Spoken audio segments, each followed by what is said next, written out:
It's the 26th of August, and I want to say a word about Sudan. 26th of August 2020, a word about Sudan and the problems of Sudan. We've got a situation where a potential leader may yet be the head of the Rapid Support Forces. That's because all the money is going to the military, all the money from the United Arab Emirates and other Gulf states is going to the military, and the Rapid Support Forces are the Janjaweed, the great fighting group that have been responsible for much of the war in Darfur since President Bashir, the former president, armed them with AK-47s. The Rapid Support Forces are now being backed by the Gulf states. Why are they being backed? Because they provide mercenaries, and on a large scale in Libya and in Yemen, where they are needed. They're ruthless fighters, they're well-trained, well-honed fighters, and they're used to war, and they're poor and need money, and so they're being utilized extensively in Libya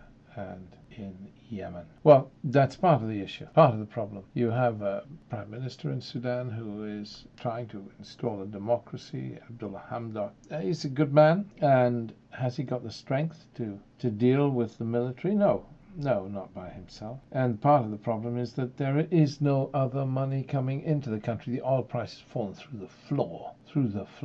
So this money to the military is the only money Sudan is really generating. It's a situation that's catastrophic, actually, for Sudan. The future doesn't bode well because of U.S. sanctions. And this is the key issue, really. If you want Sudan becoming a democracy, you have to remove Sudan from the United States state sponsors of terrorism list, because the economic crisis in Sudan is acute, and this country has been on the state sponsors of terrorism list since August of 1993, when Omar al-Bashir became president. And the sanctions, of course, are limited to Sudan's funding of, it's not so much Sudan's funding of terrorist groups, but Sudan offering refuge to terrorist groups. You will remember that Osama bin Laden lived in Sudan for a considerable length of time. So Sudan was,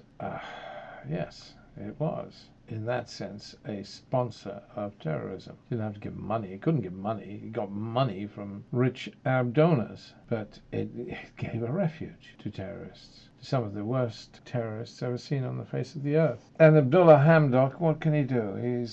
He is trying to let humanitarian aid come in. He's trying to do things. He has done some good things. Outlawed female genital mutilation in April of this year. I mean, 9 out of 10 women in Sudan have had FGM, female circumcision. A terrible thing. The apostasy laws have also been withdrawn, and those are unpleasant little things whereby you can be imprisoned for leaving Islam.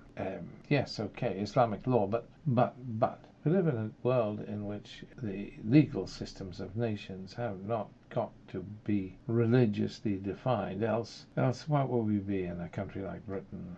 I mean, just not on, is it, in this day and age? And there's media freedom for the first time in a long time. Prime Minister Abdullah Hamdok has done a lot to make things better. He's let people out of jail, he's done all sorts of things, but Sudan is crippled internationally. It cannot move as long as U.S. sanctions remain on the country. We cannot get aid into Sudan. There is no money but the money going to the mercenaries because of the United States of America. Because the United States of America is now encouraging terrorism and violence, because it will not take Sudan off its list of state sponsors of terrorism. It's the U.S. State Department, to be specific. And it can't do anything because it's hampered by its own public. I mean, there are some 7 million in Sudan that need humanitarian assistance. It is desperately key that we do something. The people in Sudan are suffering in poverty. Why is nothing being done? Because Sudan is expected to find the money to compensate for the American embassy bombing in 1998 and the bombing of the destroyer Cole in 2000. I think Sudan had very little to do with the bombing of the destroyer Cole, but the American embassy bombing, yes, it was offering refuge to the terrorists that did that. And the United States of America is demanding $335 million in compensation. Well, I mean, given the present situation of Sudan, it's impossible to find that kind of money. But if Sudan came off the state sponsors of terrorism list, the Sudanese could boost their economy and find the revenue to pay those huge sums of money demanded by the United States of America over time if a period of grace were allowed. But until Sudan's free to receive foreign investment, Sudan will be unable to repay what the United States considers they owe. Sudan must be removed from the state sponsors of terrorism list in the United States of America so that it can begin to move forward, so that banking sanctions begin to end, and so that the country can trade, and so the country can function, and so the country is not driven back into the morass,